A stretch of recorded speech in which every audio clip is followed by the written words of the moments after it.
Hello नमस्कार दोस्तों, मैं रवि शर्मा स्वागत करता हूं आप सभी का आज की वीडियो में लेकर आया हूं बीएससी एग्रीकल्चर फोर्थ सेमेस्टर में जो सब्जेक्ट है हमारा agricultural marketing trade and prices का। तो इसी से रिलेटेड जो है MGPRU यूनिवर्सिटी में एग्ज़ाम होने वाला है। तो ये जो क्वेश्चन पेपर है 2021-22 का क्वेश्चन पेपर है, इसी को जो है सॉल्व करने वाला हूँ। तो आप लोगों ने अगर चैनल को सब्सक्राइब नहीं किया है तो सब्सक्राइब कर लीजिए, साथ में बेल आइकन को भी दबाइए और जिससे मैं जो वीडियो डालूँ उसकी नोटिफिकेशन आपके पास सबसे पहले पहुँचे। यदि आप लोगों ने बाकी के वीडियोस नहीं देखे हैं तो डिस्क्रिप्शन में आप सभी को जो है लिंक मिल जाएगी, वहाँ से आप लोग जो है क्लिक करके पूरी लिंक को जो है ओपन हो जाएगी और वहाँ से आप सारे के सारे वीडियो जो है देख सकते हैं। उसके बाद आते हैं, पहला क्वेश्चन है हमारा। इसमें पूछा गया है कि एक बाजार वह क्षेत्र है जिसके भीतर क्या निर्धारक बल कार्य करता है। यह कौन सा निर्धारक बल कार्य करता है? तो कौन सा निर्धारक बल कार्य करता है, वो कौन सा है? मूल्य। एक बाजार वह क्षेत्र है जिसके भीतर मूल्य निर्धारक बल कार्य करता है। फिर उसके बाद चलते हैं अगले प्रश्न पर। अगले प्रश्न में पूछा गया है कि एक बाजार जिसमें किसी वस्तु की खरीद व बिक्री टी समय पर होती है, लेकिन वस्तु का आदान प्रदान भविष्य में किसी निश्चित तिथि में होता है, तो उसे क्या कहा जाता है? उसे कहा जाता है भविष्य बाजार कहा जाता है, या फ्यूचर मार्केट कहा जाता है। ठीक है, भविष्य बाजार कहा जाता है। फिर उसके बाद चलते हैं अगले प्रश्न पर। अगले प्रश्न में पूछा गया है कि in marketing dash is the focal point. Market में केंद्र बिंदु है। मार्केट में कौन सा जो है केंद्र बिंदु है? तो मार्केट में जो है क्या केंद्र बिंदु है? वो है ग्राहक संतुष्टि। ग्राहक संतुष्टि जो है एक केंद्र बिंदु है। फिर उसके बाद आता है नाफेड। तो नाफेड का जो है फुल फॉर्म क्या है या पूरा नाम क्या है? तो नाफेड का जो है पूरा नाम है national agricultural cooperative marketing federation of India limited. ठीक है, क्या हो जाएगा इसका? National agricultural cooperative marketing federation of India limited. ठीक है, नाफेड। ये क्वेश्चन इंपॉर्टेंट है, ये आपको याद कर लेना है। ये भी क्वेश्चन इंपॉर्टेंट है, ये भी आपको याद कर लेना है। ठीक है, DMI की फुल फॉर्म क्या है? तो DMI की जो है फुल फॉर्म है वो है directorate of marketing and inspection. क्या है? Directorate of marketing and inspection है। ठीक है, फिर उसके बाद आता है अगला प्रश्न हमारा। इस प्रश्न में पूछा गया है कि अधिकांश कृषि उत्पाद प्राकृत में है, तो अधिकांश कृषि उत्पाद प्राकृत में क्या हो जाते हैं? ठीक है, तो अधिकांश जो है कृषि उत्पाद क्या हो जाते हैं? प्रकृति में पड़े कैसे हो जाते हैं? वो नष्ट होने वाले हो जाते हैं या नष्ट होने लगते हैं। ठीक है, फिर उसके बाद चलते हैं अगले प्रश्न पर। अगले प्रश्न में दोस्तों पूछा गया है कि विपणन मिश्रण के प्रमुख घटक हैं। विपणन मिश्रण के प्रमुख घटक हैं। तो विपणन मिश्रण के जो है प्रमुख घटक कौन कौन से हैं? पहला है प्रोडक्ट प्राइस, प्लेस और प्रमोशन। उत्पाद मूल्य, स्थान और पदोन्नत। ठीक है, उत्पाद मूल्य, स्थान, पदोन्नत जो है क्या है? विपणन मिश्रण के प्रमुख घटक है। ठीक है, फिर उसके बाद आता है अगला प्रश्न हमारा। इस प्रश्न में पूछा गया है कि मांग निर्माण के विपणन में क्या कार्य का एवं कार्य है? इसमें कुछ समझ में नहीं आ रहा है दोस्तों, इसमें कुछ समझ में नहीं आया कि मांग निर्माण उत्पादन के विपणन में मांग निर्माण उत्पादों के विपणन में बिक्री कार्य का एक कार्य है। तो इसमें जो है थोड़ा सा इधर उधर हो गया है, हमें लग रहा है। ठीक है, फिलहाल ये बिक्री है, सेल्स ऊपर लिखा हुआ है, कोई दिक्कत नहीं है, ठीक है। अगर ये क्वेश्चन यहाँ से शुरू होता है और इतना आ जाता है और पीछे का जो है नहीं मिल रहा है तो कोई दिक्कत नहीं है, ठीक है आपको। और इसका जो है ऑप्शन में आपको बिक्री मिले तो आपको बिक्री कर देना है, ठीक है। लेकिन ये चीज़ का आपको ध्यान रखना है कि ज़्यादा ही अगर चेंज हो कि क्या नहीं है, ठीक है, तो वो क्वेश्चन फिर रॉन्ग हो जाएगा आपका, ठीक है। तो हिसाब से देख करके और पढ़ के अच्छे से फिर उसके बाद जो है आंसर देना है, ठीक। फिर उसके बाद चलते हैं अगले प्रश्न पर। अगले प्रश्न में पूछा गया है कि राजनीतिक जोखिम, इन जोखिमों में सरकार द्वारा टैरिफ और कर में बदलाव से उत्पन्न जोखिम शामिल है। तो कौन सा है वो जोखिम? वो है राजनीतिक जोखिम, ठीक है, राजनीतिक जोखिम। फिर उसके बाद आता है गेट। तो दोस्तों ये भी फुल फॉर्म जो है ये भी काफ़ी ज़्यादा महत्वपूर्ण है, कई बार ये पूछा जा चुका है। तो general agreement on tariff and trade, ठीक। गेट का पूरा नाम क्या है? गेट या जेट का पूरा नाम क्या है? General agreement on tariff and trade, ठीक है। फिर उसके बाद चलते हैं अगले प्रश्न पर। अगले प्रश्न में दोस्तों पूछा गया है कि एसएसपी की सिफारिश कौन करता है और कीमतें जारी करता है? Who recommends the MSP? Who recommends the MSP and issue price, ठीक है। तो एमएसपी की सिफारिश कौन करता है और कीमत जारी करता है? तो कौन है?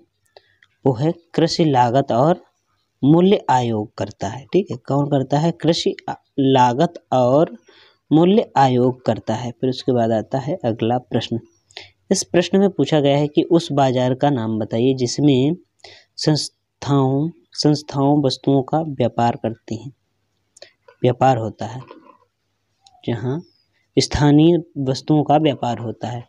पूछा गया है कि वह बाजार का नाम बताइए जिसमें स्थानीय वस्तुओं का व्यापार होता है। तो कौन सी है? धर्मनिरपेक्ष बाजार, जहाँ पर जो है स्थानीय वस्तुओं का व्यापार होता है। फिर उसके बाद आते हैं अगले प्रश्न पर। ये भी दोस्तों इम्पोर्टेंट है। एफसीआई का प्रधान कार्यालय स्थित है। तो एफसीआई का जो है प्रधान कार्यालय कहाँ स्थित है? वो स्थित है नई दिल्ली में। एफसीआई का प्रधान कार्यालय स्थित है, ठीक है। फिर उसके बाद आता है अगला प्रश्न। इस प्रश्न में पूछा गया है कि एगमार्क का संबंध है।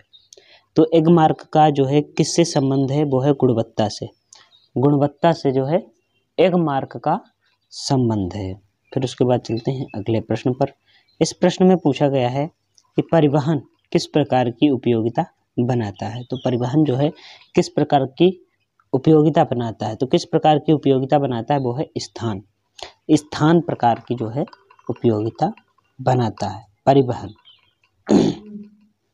फिर उसके बाद आता है अगला प्रश्न। इस प्रश्न में पूछा गया है कि कृषि उपज के प्रसारण में किस प्रकार की उपयोगिता पैदा होती है? तो किस प्रकार की उपयोगिता जो है पैदा होती है? वो है प्रपत्र प्रकार की कृषि उपज के प्रसंस्करण में प्रपत्र प्रकार की उपयोगिता पैदा होती है। फिर उसके बाद आता है अगला प्रश्न हमारा। इस प्रश्न में पूछा गया है कि एक बाजार की स्थित है जिसमें एक वस्तु का केवल एक विक्रेता होता है। एक बाजार की स्थिति है जिसमें एक वस्तु का केवल एक ही विक्रेता होता है। तो उसे क्या कहा जाता है? संपूर्ण प्रतियोगिता कहा जाता है। क्या कहा जाता है? संपूर्ण प्रतियोगिता कहा जाता है। फिर उसके बाद चलते हैं अगले प्रश्न पर। इस प्रश्न में पूछा गया है कि प्रथम पंचवर्षीय योजना शुरू की गई थी। ये भी इम्पोर्टेंट क्वेश्चन है कि प्रथम पंचवर्षीय योजना शुरू की गई थी। ये कब शुरू करी गई थी? ये शुरू करी गई थी 1951 में प्रथम पंचवर्षीय योजना शुरू की गई थी, ठीक है। प्रथम पंचवर्षीय योजना 1951 में शुरू करी गई थी। फिर उसके बाद आता है अगला प्रश्न हमारा। इस प्रश्न में पूछा गया है कि प्राथमिक थोक बाजार, द्वितीयक थोक बाजार और टर्मिनल बाजार निम्न प्रकार के होते हैं। किस प्रकार के होते हैं? थोक बाजार प्रकार के होते हैं।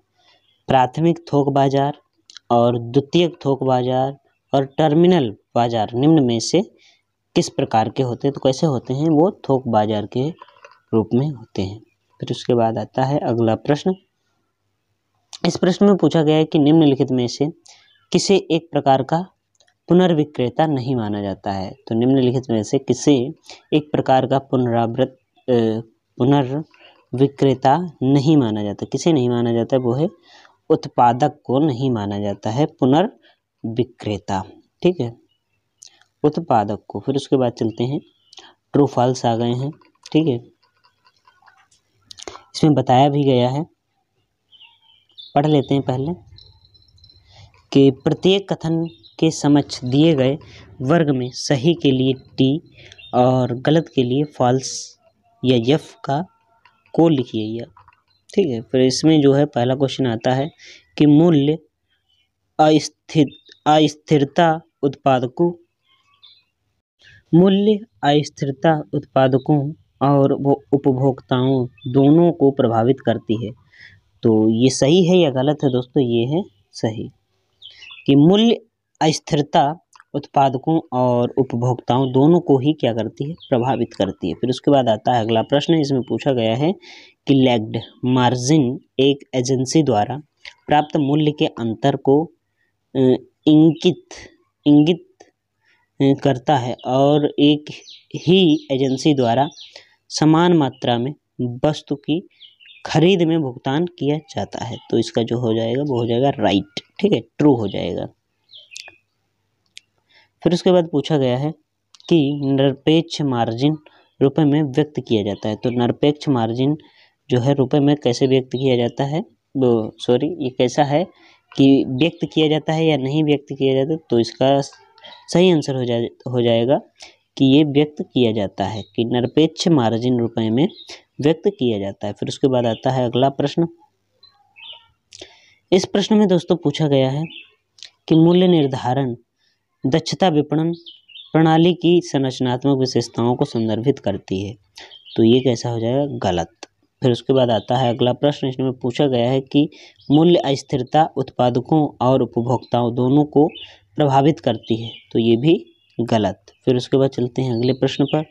इसमें पूछा गया है कि समूह में शामिल नहीं होने वाले सदस्यों के लिए क्षैतिज एकीकरण फायदेमंद है।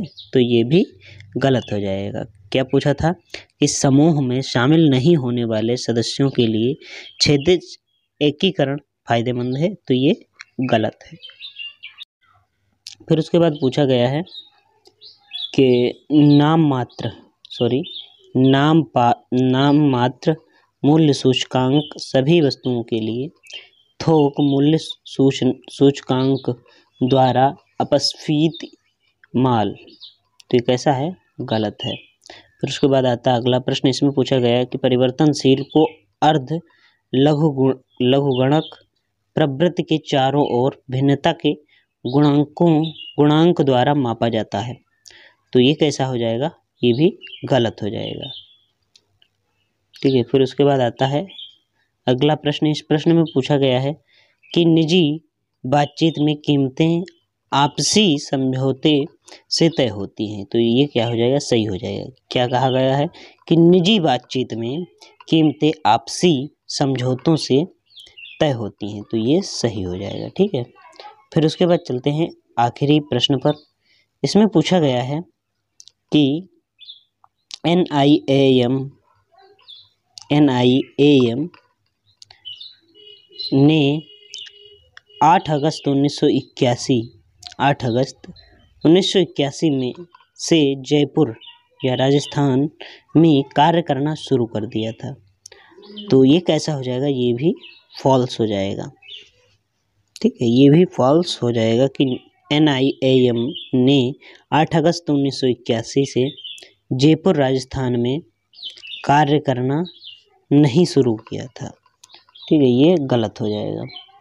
और आप लोगों को ये वीडियो कैसा लगा है कमेंट बॉक्स में ज़रूर बताइए। चैनल को अगर आपने सब्सक्राइब नहीं किया है तो सब्सक्राइब कर लीजिए, साथ में बेल आइकन को भी दबा लीजिए, जिससे मैं जो वीडियो डालूँ उसकी नोटिफिकेशन आपके पास सबसे पहले पहुंच जाए, ठीक है। तो मिलते हैं किसी नेक्स्ट वीडियो में, तब तक के लिए जय हिंद, जय भारत, राम राम।